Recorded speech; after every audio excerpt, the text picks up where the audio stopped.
kedatangannya bersama niat hati dalam ungkapan, mengulurkan kata, mengulurkan rasa, menyentuhi jiwa hingga tidak terkata. Adakah kini bermula cerita ataupun hanya untuk sementara saja? Kini ku nanti suci kedatangannya, menjalinkan cinta hingga ke akhir masa.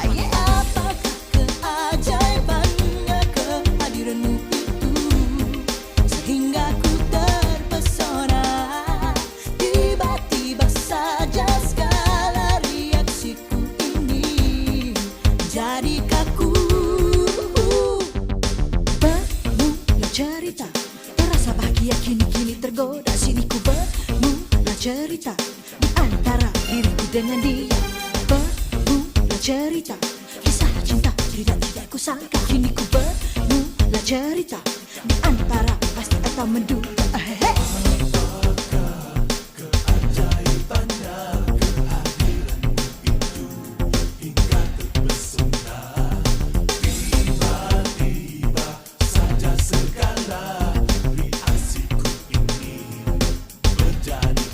Suci kedatangannya